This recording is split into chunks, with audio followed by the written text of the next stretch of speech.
Kini lent van a sarokba. Gavens, ez nem jó.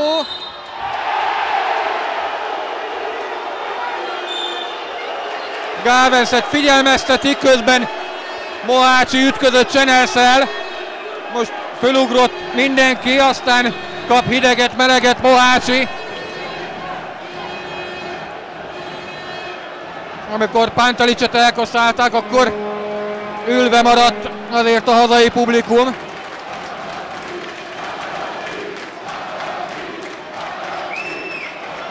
És mi történt?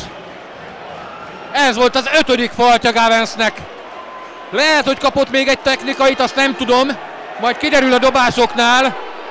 De Gavens nem lesz már. Ez biztos.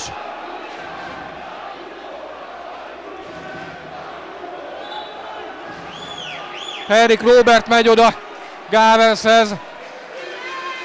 Hát 7 bevethető játékosa volt az ET-nek. Ugye a kezdő 5-ös Balmazovic, illetve Velkeit számoltuk oda, a többiek még tapasztalatlanabbak, fiatalabb játékosok, most gondolok itt Olasz Ádira, vagy Gáldomára, Cingerre, vagy Kisraúrra. Tehát a 7 az most leredukálódott 6-ra, hiszen az egyik alapember, az egyik legfontosabb ember kiszáll.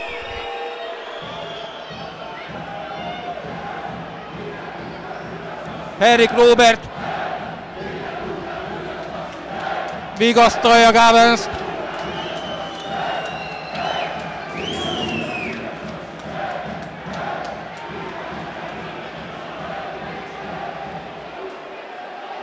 Egy kis videóbíró. Közben Bence Tamás odahívja a srácokat, illetve Teo Csizmics is az együttesét oda vonal mellé. De egyelőre Gavens neve mellett ott van egy 5-ös, ami pirossal van jelölve. Nem tudjuk így megmutatni, mert pont az zászlók betakarnak, de a másik sarokban lévő eredményjelző táblán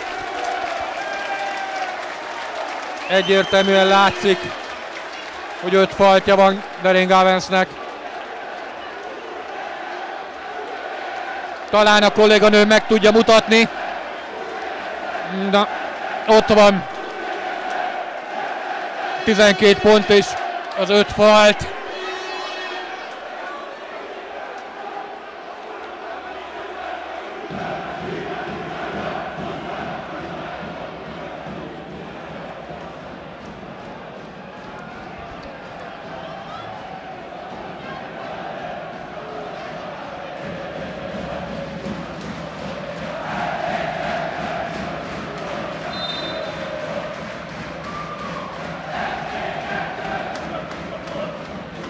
Öt faltot mutatják a zsűriasztalnál is, tehát kapott egy technikait is Gavens, ezt fogják most dobni. McKinney Jones, tehát így lett egy faltból 2, de én az elsőben is kételkedem. Csorog, betotyog McKinney büntetője, 32-36. Mennyire fogja ez most meg az alaiakat? Balmazovic lépett pályára.